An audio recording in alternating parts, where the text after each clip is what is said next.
Hi, it's Matt here for newshooter.com at Interby 2019. I'm at the Atomos booth with this guy who used to hold this microphone and work for us, but now works for Atomos. Now, Sumo 19 has finally got the quad recording and switching capabilities, just released yesterday. Tell me all about it. Well, first off, it is, as promised, a 4-channel or 4 ISO channel recorder. So I can select of these which I want to record, up to 4 channels, and I can also record a program output, which is the 5th channel, and it's 4 channels up to 1080p 60. In flavours of ProRes up to... all the regular ProRes that we support, so ProRes 422 and 422 HQ. So one of the key parts of this is that you've got your quad view, but you can also choose to view any one of those as a single view, whole screen, having all the same functions that you're used to having with an Atomos.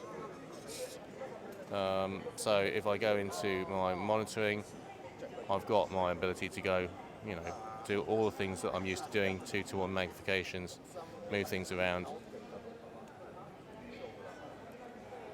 Sorry, go that way. Peaking. And then I can choose, just like that, which of the 4 sources I'm looking at. And I can still do my 2:1. When it's recording, will there be a box or anything up around the screen for the individual ones? So if I now hit record, as you can see, red box comes up around the screen. And if I go back to there, you can see, and the one that's actually got the green box is the one I'm switching to, and if I double tap it, that would have added a dissolve of the type selected into my FCP XML. So when you bring this into Final Cut, it'll actually recognise this and then apply the dissolve for you automatically? Absolutely, yes, that's right. And that's an FCP X or FCP XML, and I believe you can translate that into other formats. So depending what your XML wizardry is like, you can probably get it into other NLEs. But right now, Final Cut is the straightforward and simple way to do that. Okay, so you can go in and you can choose between a double tap for a cut or dissolve at a certain duration, or a single tap, which is just a hard cut. And so we'll have single tap.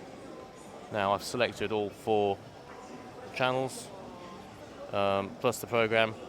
There you go, so that's 5 channels now all selected. And then if I hit the master record, red light flashes, all 4 are recording, and then the switched output record is the one with the red box around it.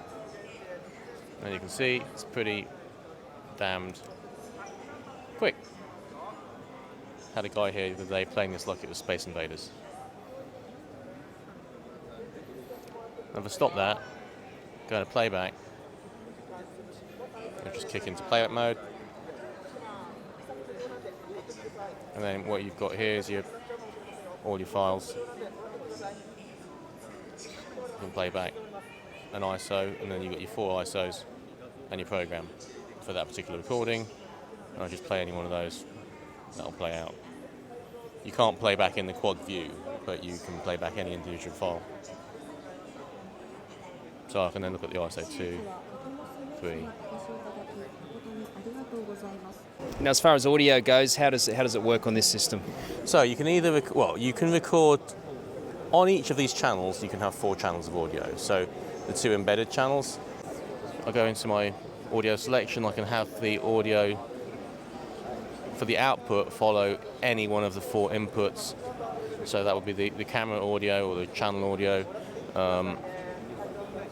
If I go into my monitoring, again I can select which of those I'm listening to. And I can also embed the analog audio here, which can be either off on channel 1, 2 or channel 3, 4. Now this is available. What about any news on Shogun 7 in terms of when that's going to get the quad recording and switching? Very soon. As soon as we can get it done. I mean, obviously we're later, or Atomos much later than we would have wanted to be on this, but rest assured we are actually working on it extremely hard, and it will get done. You know, it was a promise from the start. It was later than it was supposed to be. We're very sorry. We are genuinely sorry for that. But you know, as you can see, it's not for want of trying. And I think Shogun 7 will be the same. But I expect it much sooner than that. You know, it's imminent. I don't say that lightly. Thanks very much. All right. Thanks.